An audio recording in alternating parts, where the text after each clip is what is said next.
welcome to Through Africa. We're joining you again live from our studios here in Ankara, Turkey, to talk about the democracy of Nigeria and how it has fared in the past 64 years after gaining independence from the British rule. It is still me, your host, Mercy Bamgbola. Nigeria on 1st of October 2024, which is yesterday, celebrated the 64th Independence Day, and we know that on 1st of October 1960, the country gained independence from the British rule. The president yesterday addressed the people, and celebrations took place in some parts of the country. However, at the same time, a protest was declared yesterday and took place in some parts of the country. To analyze this topic, we'll be speaking with Adam Bashal, who's speaking with us from Nigeria. Is the Anadolu Agency correspondent, speaking to us live directly from Nigeria. Hello, Bashal. Hi, and thank you for having me. You're welcome.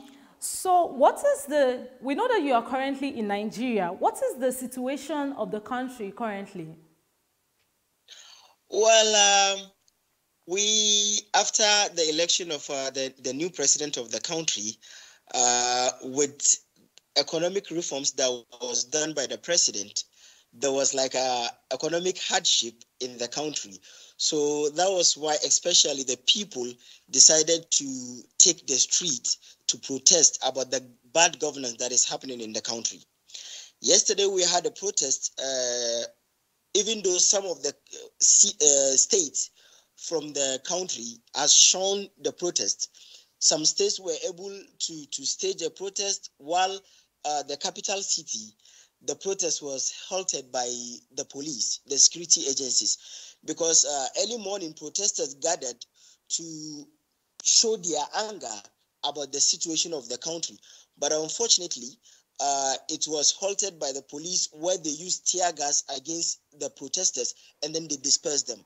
But places like the commercial city, Lagos, Ondo State and Osun State, the people were able to stand their grounds and they were able to stage a protest in the country.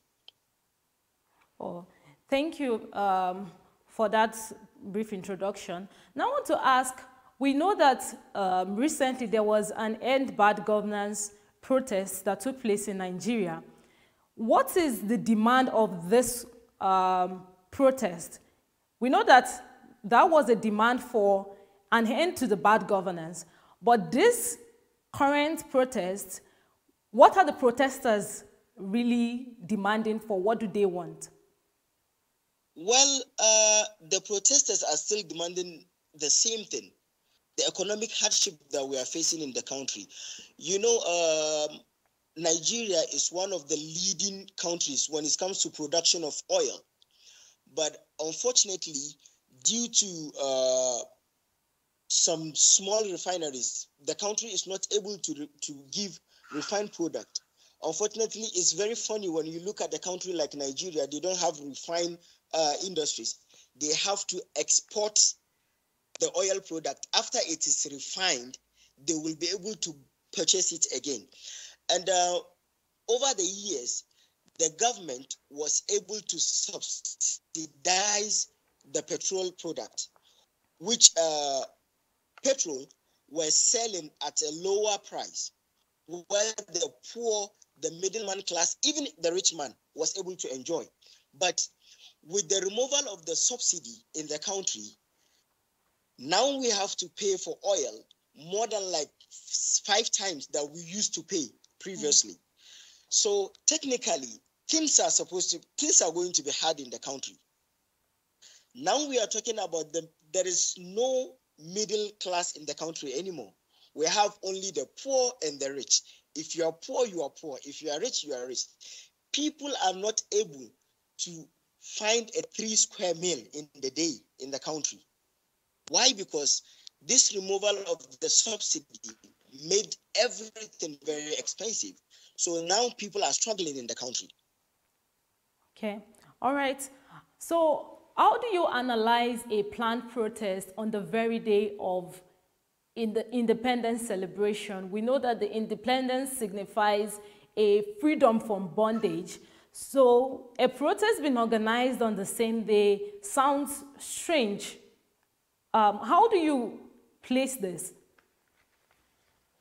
Well, with the current situation of the country, economic situation of the country, I think protest on the day of independence is very significant, because previous months, which was in August, we had a protest where the protesters were demanding for the end of bad governance. And the protest was staged for like 10 days, but at the end of the day, at the end of the 10 days, I think more than 20 people were killed, and then over 800 people were arrested during the protest. The protesters were able to stay their grounds for 10 days and then and then they demanded for the end of bad governance. But unfortunately, after the 10 days, there was nothing like a good outcome from the protest. So I think a day like this, which is the Independence Day, is very significant. What are we supposed to celebrate on the Independence Day? We were supposed to celebrate we getting out for colonization, we able to do things for ourselves. But unfortunately, the country is not in a good situation, according to the protesters. So protesters, instead of celebrating, they are saying, what are they going to celebrate for? What are they celebrating for? Am I going to celebrate because I am hungry? Or am I going to celebrate because I'm in a bad situation? So a day like this, instead of celebration, they decided to bring out their anger. They decided to let the world know, with the independent, still we are in a bad situation. So I think protests on a day like this is very significant. But hopefully the government will be able to hear the cry of Nigerians, and then they will solve their problems. All right there, Adam. Thank you for your time and for your knowledge. You're welcome. Now, the Edo State Gubernatorial Election took place on Saturday, 21st September 2024, to electing the new governor of the state. The APC won this election, and Senator Okpebolo of the APC came into power as governor. Many people have raised eyebrows concerning how the protest went, and we have seen that the PDP itself, which is the main opposition party, has rejected the INEC result, calling it one of the worst elections in Nigeria. We'll analyze this together with Perez Adekunle, who speaks to us also from Nigeria. He is an academic and a policy expert. Hello, Perez.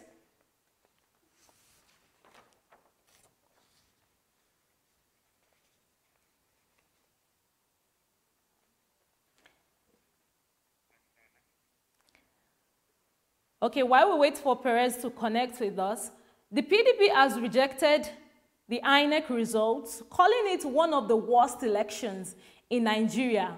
Many Nigerians have claimed that it is basically an attack on the democratic principles of the country. We have seen state governors who are PDP members accuse the INEC and the government at large of rigging the election and having questionable results being found in vote buying and even undermining the democracy. So what do we make of this situation? Also considering the fact that it was our Independence Day yesterday. Hello, Perez.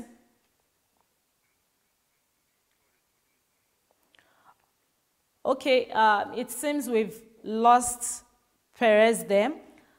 We'll connect now with Josiah, who is also speaking to us. Oh, okay, Perez, I can hear you. Okay, I think I'm back now. Oh, okay, great. So how would you analyze the INEC's conduct of the just concluded Edo gubernatorial elections? Well, thank you for having me. Elections in Nigeria has always been at the front burner don't forget that we practice a democratic system. And if you understand what democracy talks about, one of the basic, the most fundamental things about democracy is a free and fair election, periodic free and fair elections. And so if the Constitution stipulates that over a period of time, after 4 years, there needs to be a transition, a change of government, and that means that elections must hold. And so the Edo governorship election has actually raised so many questions. But the funny thing about most of the questions that the Edo governorship election raised is the fact that these questions have been there from time immemorial, especially since the return of Nigeria's to democracy in 1999. And what are the things we are talking about?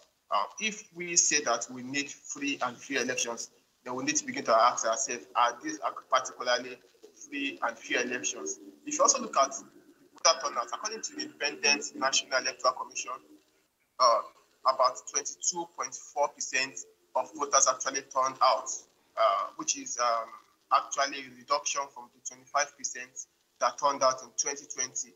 And then when you begin to juxtapose and analyze this in the context of citizens' trust in government, in the context of citizens' trust in the process, especially in the electoral process, then you begin to get so many answers to the questions that you are posing. A lot of people have raised questions, especially the opposition. You know, it is not abnormal for the opposition to reject the conduct of elections, especially when you see things like violence, falsification of results, and all of that. And so it is normal for the opposition to raise questions, to dispute the conduct and the result of elections.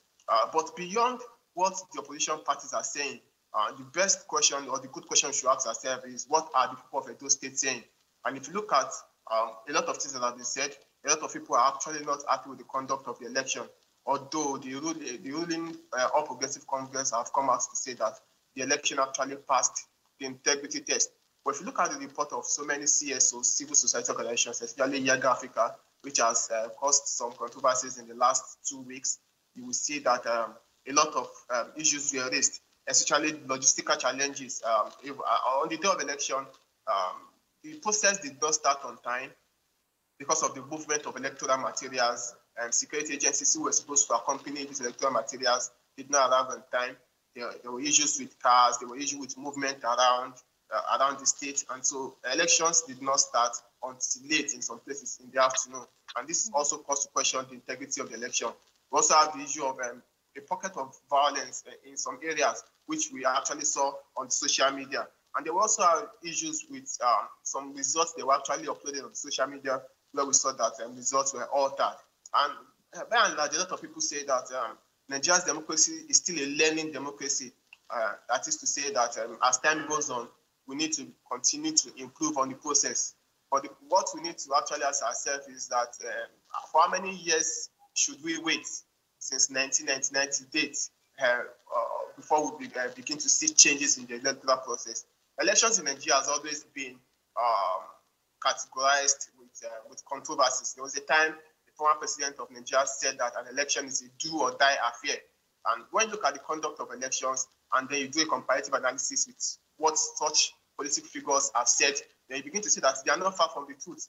Elections over here, in most cases, are do or die affairs, where people have to bring talks to polling stations to disrupt the elections, especially when they see that they are losing.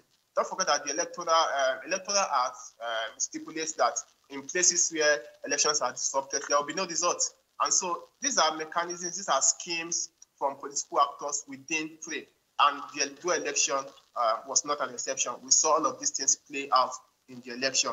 We've also talked about technology, the technology, beavers, IDEB, and all of that. It was used, but again, you know, technology is also subject to the human factor. As much as technology is fantastic, as much as technology has come to make life easier for people, don't forget that technology is also subject to what humans put there. And so if you look at the IDEB and beavers, there were a lot of controversies, there were a lot of questions and disputes about how results were uploaded. And so the Edo election is another typical example of electoral process in Nigeria. We only hope that as time goes on, we begin to get things right. But on a personal note, in my opinion, the Edo election did not pass the pass mark. It was just there. maybe average, if I want to give it a pass mark. Okay. All right, there, Perez. I want to ask, considering that just days after this election took place, there was a planned protest yesterday, which was also on the Independence Day of Nigeria. And we should recall that before the present president came in, President Tinubu, he had a promise of renewed hope for Nigerians.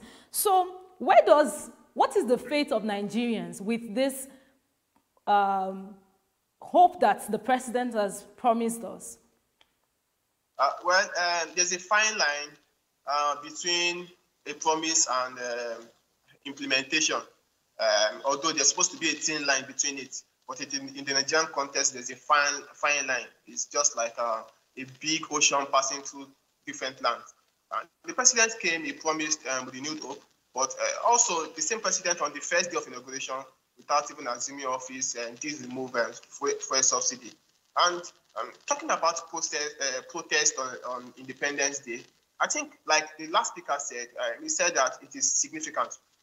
It is significant because it calls to action what government needs to do. One thing we must understand that whenever things are not going on right, culpability should always be on the government, because the reason for which we have a government is to make life easier for the people. If you look at Nigeria's independence since 1960, then you begin to ask yourself, what are the things that we need to celebrate? And so if you look at the celebration, put it vis-a-vis the protest that went on yesterday, then begin to ask your questions. What are we celebrating actually? Number one, we can actually celebrate the fact that we've had democratic government from 1999 to date. Don't forget that from 1960 to 1999, we had different military interventions. And so a lot of people have talked about the fact that Nigeria has sustained democracy from 1999 to date. But beyond democracy that we are talking about, are we actually practicing democracy in what's supposed to be? We're just talking about the election now.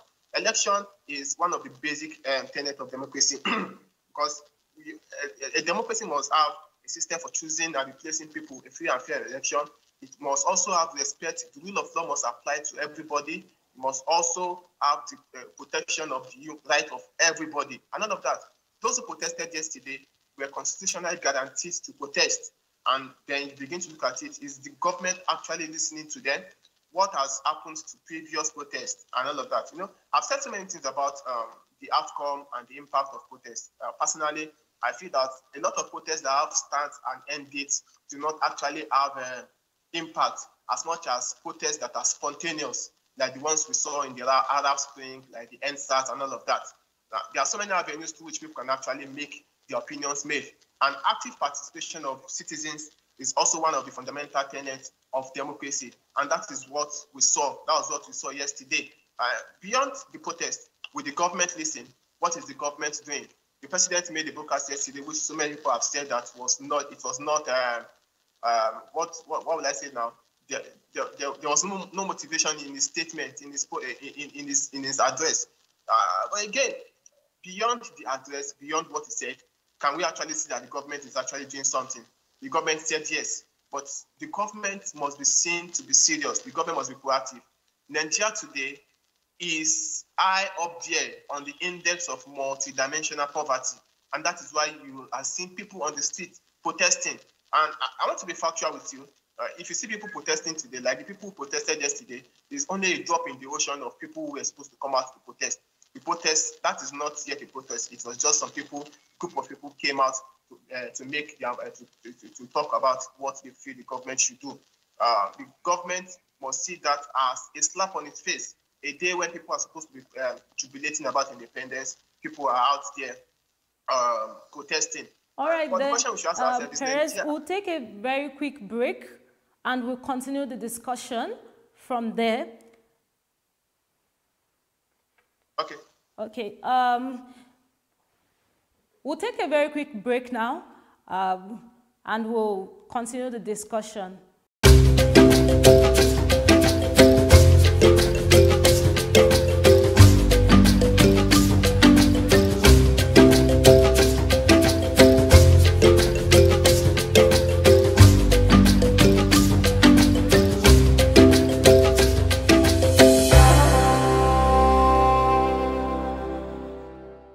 and welcome back to Through Africa.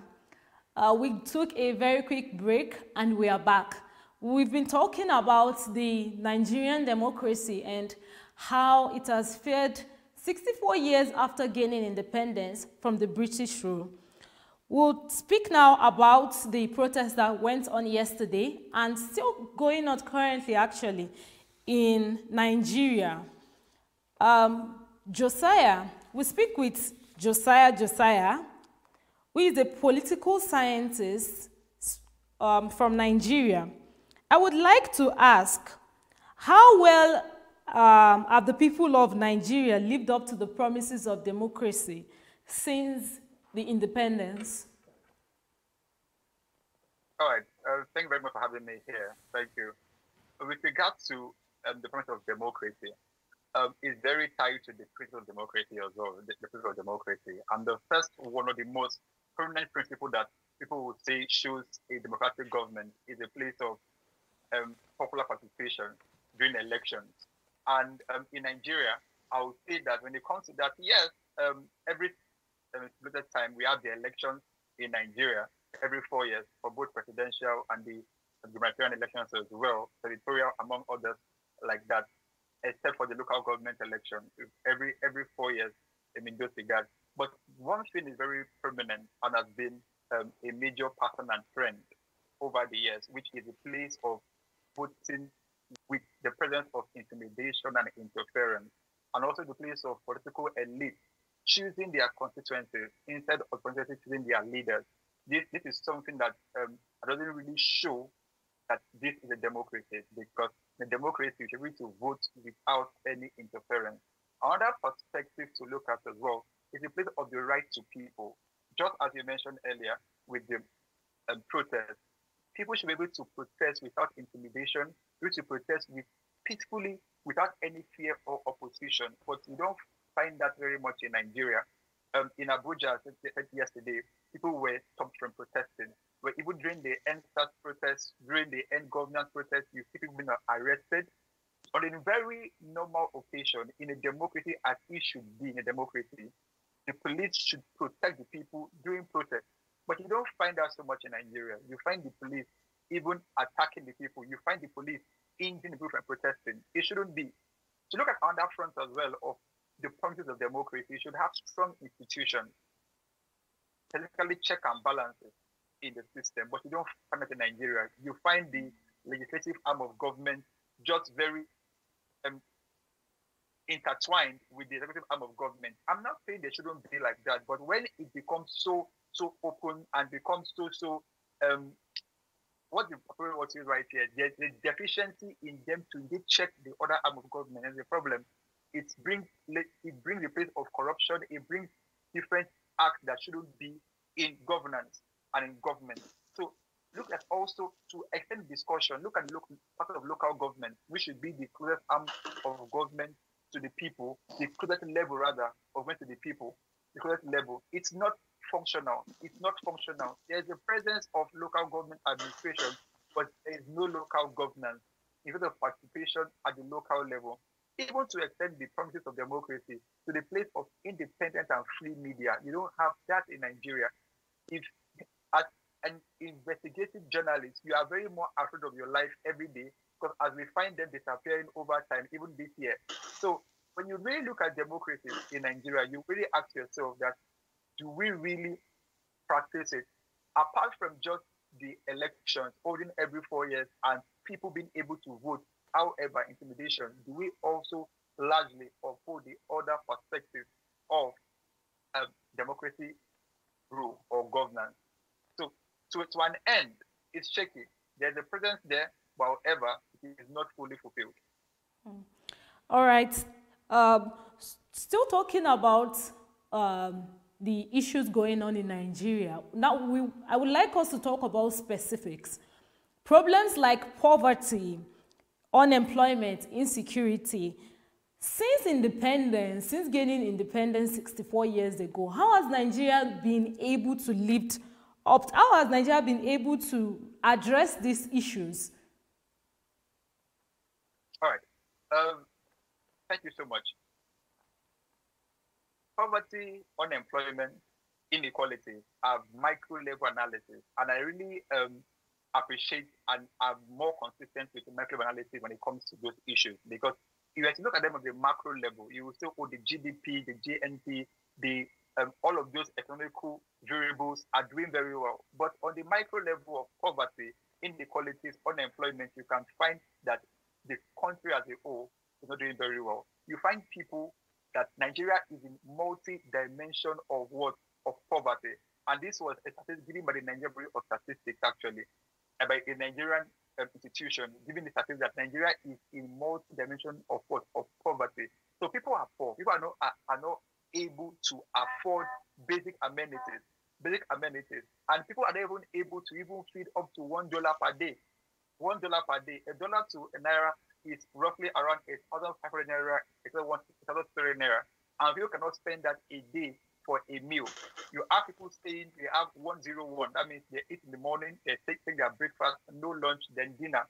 So people are poor. You find a place also of school fees, that means for the academia, for students, being increased as well. Yes, they have been making food for this, for students also, to take federal government loans and the like that have just been initiated to handle this fees. But if a person cannot get this loan, then he or she cannot go to school. It shows you how bad the system is, that without loans, most Nigerians, most young people, most youth cannot afford education. So on poverty, there's a very, very, very big gap in it, which leads to inequality as well. Just as the first speaker said earlier, that largely there are no more middle class. It is just either poor or rich. So this shows a very, very, very, very wide gap in the place of inequality.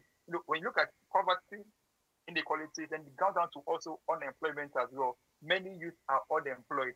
During the EndSARS protest, so it is arguable that those youth are not employed. Some may be employed, but when you have on a very working day, you have a lot of youth come out to protest. It shows that largely most of them may not have what they are doing, that they will have that free time to come around to come and protest. I'm not saying that it's wrong to protest, but I'm just saying that the space, the room given because they are unemployed also propels them to come out to ask for better system in the country. So in all, there is poverty, people are unemployed, and the inequality gap is widening by the day in the country.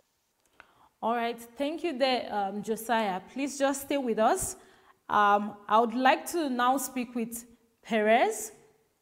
We were talking about the fate of the president's renewed hope agenda while he was coming into power. So could you still talk more on this? The president's renewed hope agenda, I think that was his, and still remains his personal ambition, his personal manifesto for Nigerians. According to him, he was coming in to bring in a new lease of life for the people. According to him, a lot of things had gone a lot of things had gone bad. Notwithstanding the fact that he was and still remains a member of the same party of the former president Muhammadu Buhari, he believed that him coming in was coming to stem the tide of poverty, of unemployment, decay in education, and all of that. And so when you begin to do a comparative discussion about what he promised and what we have now, then you begin to see a wide gap. Today, poverty is on the high side. A lot of people cannot even afford to eat appropriately. And then food security is also an issue that we've talked about. But yes, today, the price of staple food, the price of the basic foods and things in it and services in it have skyrocketed. There seems to be no solution on site. And so when you begin to see the current situation of the country, when you begin to look at the current situation of citizens, then you begin to look at that and also look at the renewed hope. And then you begin to ask yourself, what is actually being renewed? Are we having a renewed hope, or are we just having renewed abnormalities in the system? Today, corruption that we have talked about over the years still remains. Corruption continues to be there on an industrial scale. Even the institutions, and that is where we begin to talk about strong institutions, impartial institutions, fair institutions, independent institutions, which is what so many senior clients have that Nigeria does not have. Institutions that have been put in charge of fighting corruption begin to ask themselves, are they actually sane? Are they actually corrupt-free? There are issues of people complaining about the fact that the EFCC, for example, continues to go after internet fraudsters and continue to leave the political actors who have corruption charges around their neck. And these are the biggest problems that we have. Is this actually renewed hope? That is what we need to know. Look at the price of food today. It has gone up. And over the years, from time immemorial, the price of fuel has always been the major determinant of the price of goods and services in the country. When the president came in, he removed subsidy. One thing is clear. Fuel subsidy is what the poor people have been enjoying for a long time. The masses.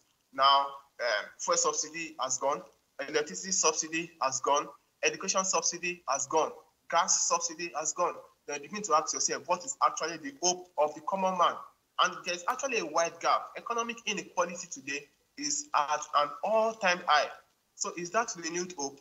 That is the question that the president needs to ask, to answer, and that is what we have. So he has promised renewed hope, but I think there's a difference between what we have, reality and promise presently. There's a big gap, a very wide gap between that. Okay, thank you very much. Still considering the Edo Gubernatorial Election, what do you think is Nigeria's biggest obstacle to a free and fair election? A lot has been said about elections and democracy. I think you cannot separate both. A lot has also been said. Scholars will say power belongs to the people. And so that means that in the context of discussions around democracy and elections, free and fair elections, periodical as the case may be, you cannot remove the input of the people. And that is why when people go to the polls to vote, what you see around there is that their vote should count.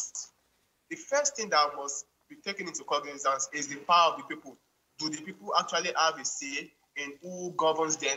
That is the first question that we need to answer.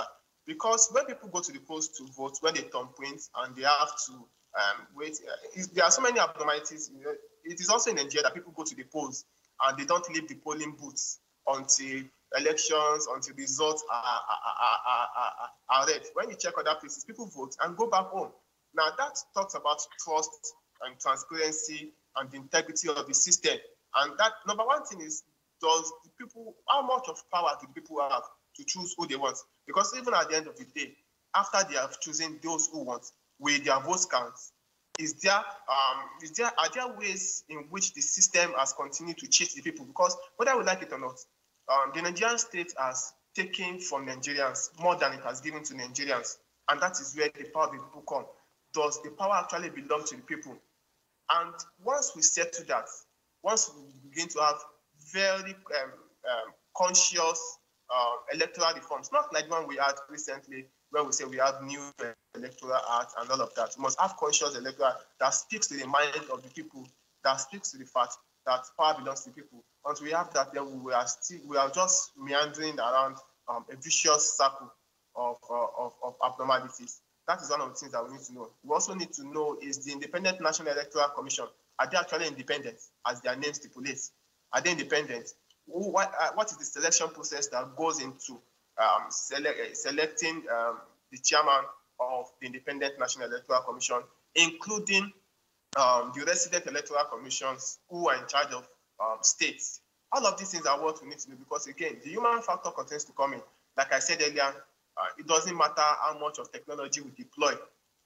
If the quality of humans we have in all of these institutions are not checked, they will begin to have problems with technology, and technology will not bring about any change. Those are the things that we need to do. So comprehensive electoral reform, starting with the complete overhaul of the Independent National Electoral Commission, and every other thing will follow. I think that is the starting point of what we need to talk about, what needs to be done to have a good and fair electoral system. All right there. Thank you, Perez. Just stay with me for a final question while I speak with Josiah. I would like to ask, there is a popular saying in Nigeria, that the youth are the future of tomorrow. So they are the hope of the future, basically. So how do the youth see the future of Nigeria?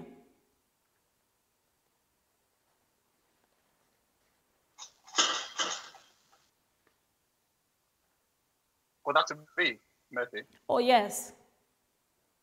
Okay, then. All right, then. So how did the youth the future of Nigeria? We still have hope. Well, I wouldn't say the kind of renewed hope that we have been from the current president, but obviously we have our own kind of hope. We still have hope. We are here. We pray, which I believe one of the major facts in Nigeria, we are very religious, we're a religious country. We pray, and we are quite very hopeful that things become better. How? We still go with our day-to-day activities. We still pay our taxes, directly or indirectly. We do all those things, and we are still optimistic about the country as a whole. However, it's quite very sad that when a youth leaves the country with a jackpot syndrome that we have, they find it to be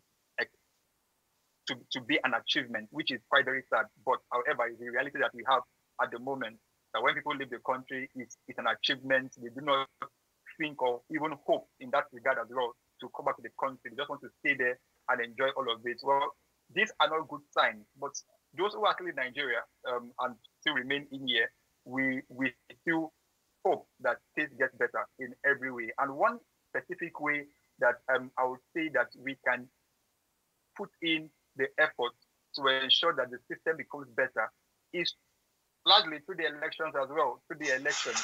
How? Through elections, we do not just focus on the president or the governors. I would say that we go beyond just the executive arm to the legislative arm as well. Let us be more concerned as well who the senators are, who the House of Rep members are, who the House of Assembly members are. When you elect people who are responsive, who are responsible, and who are also accountable in the legislative arm of government, it also tells. So we are hopeful, and I also do hope that we look beyond the executive arm alone to the legislative arm of government to ensure that we have better system in the country. Generally, youth, we are hopeful, and we hope the country is all right there, Josiah. Yeah. Thank you very much. Unfortunately, we have to end the program here. Thank you very much, Josiah and Perez, for granting us your time and audience. We do appreciate it. Thank you for having me. Right. Thank you. Thank you. All right. And with that, we've come to the end of today's live session on Through Africa. I am still your host, Mercy Bamigbola. If you would like to send us messages, questions, and suggestions, you can do so on our WhatsApp number, which is always linked on the screen. Thank you again for watching, and I'll see you in the next one. Bye.